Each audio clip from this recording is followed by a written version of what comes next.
Hi guys! Hello.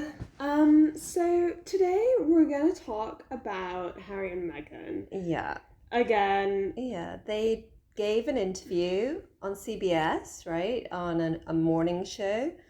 Um, uh, the excuse for giving this interview was the launching of what I think is called the Parent Network, which is for grieving parents who have lost kids to unaliving. And apparently cyberbullying. But what was clear, in the clip that we watched, was that not all the children died of cyberbullying or as a result of that, but drugs was also an issue. So anyway, their main focus was cyberbullying and the effect that has on kids, and the potential for it to push kids over the edge. So I think Meghan thinks that she is qualified. Meghan and Harry think they're qualified to talk about this. Why exactly?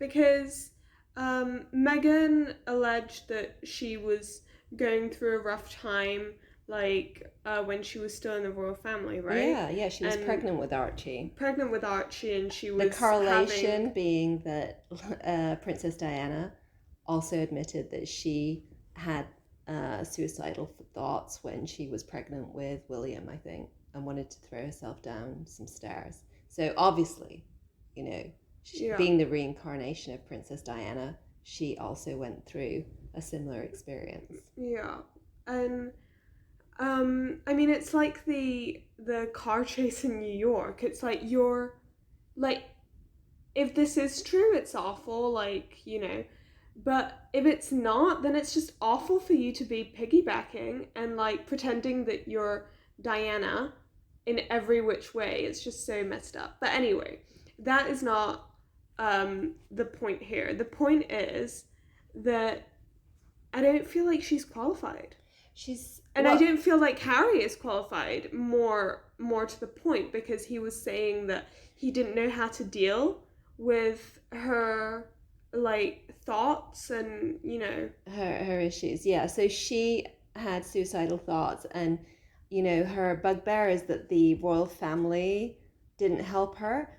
And you're just like, well, your husband is like supposed to be an advocate for mental health. He's like an authority on yeah this. he's like involved in all of these foundations and charities related to mental health, and yet he didn't help you. And then he has the audacity during the interview to say, oh, parents have to be the first responders. Like, where were you when Meghan alleges to have had this issue and was thinking of unaliving herself, and she couldn't find any help anywhere? Where were you? Like, now you're preaching to these poor parents that they should have been the first responders. It's like, parents have to be first responders.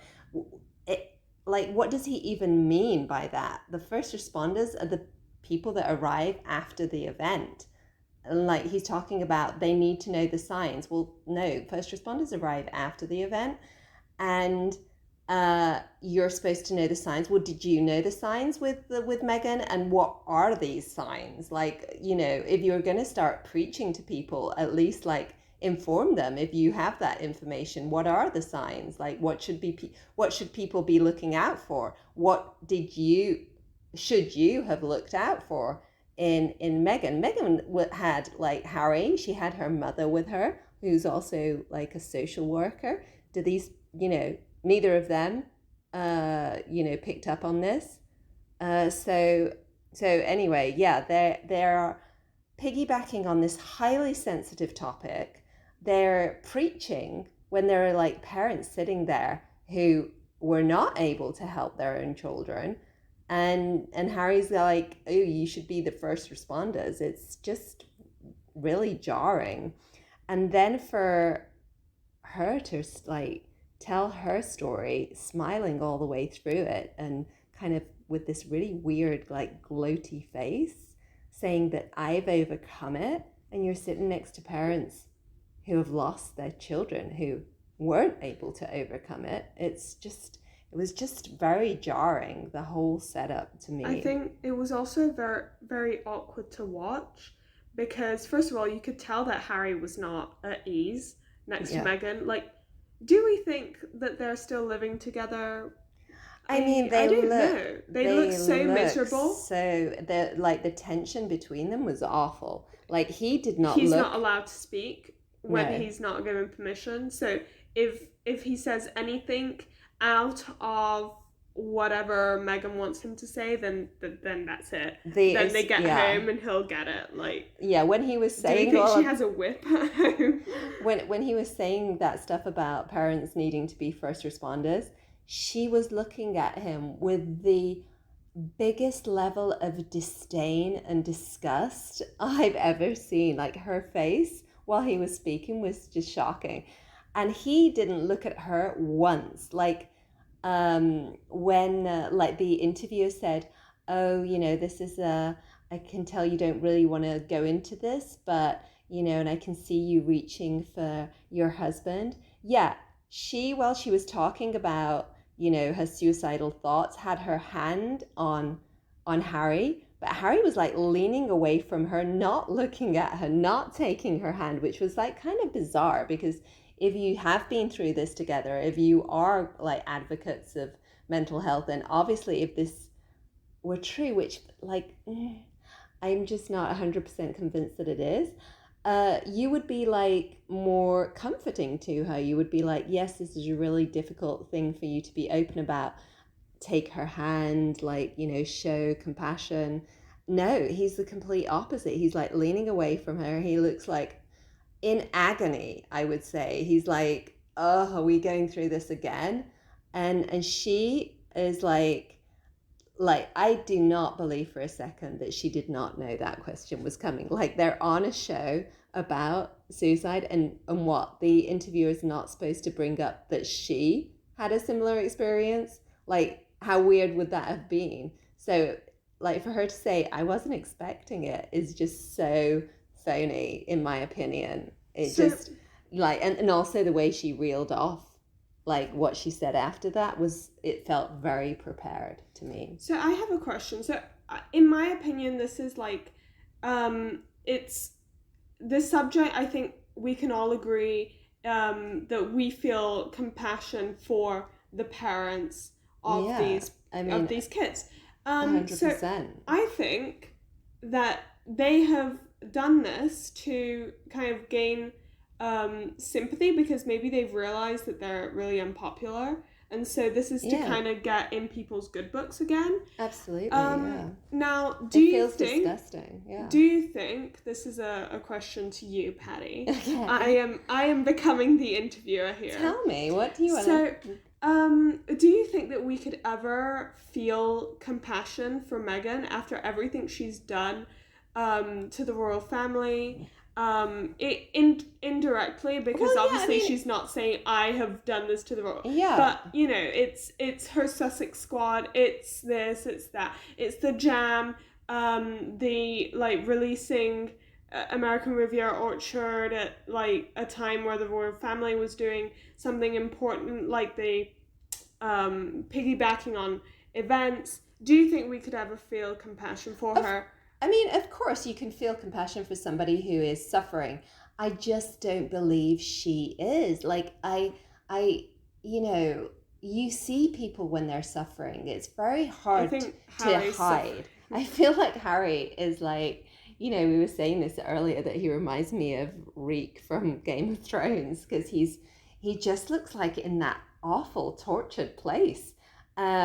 You see it. He's been broken. Yeah, in his face. It's awful. I mean, do I feel compassion for either of them? No, I think that they've made their bed and now they're having difficulty lying in it. And all of these initiatives are all kind of strategic ways that they have thought up to try and gain sympathy from the public. It's like her going to Baldi when there was that shooting that was like in such bad taste. Like, what are you doing there? Like, who are you, and why have you got your camera crew with you? It's awful. And I get the same sense about this. You've got these parents grieving, and there isn't one person who cannot feel for that and be, feel tremendous amount of compassion for these poor parents who have lost their children.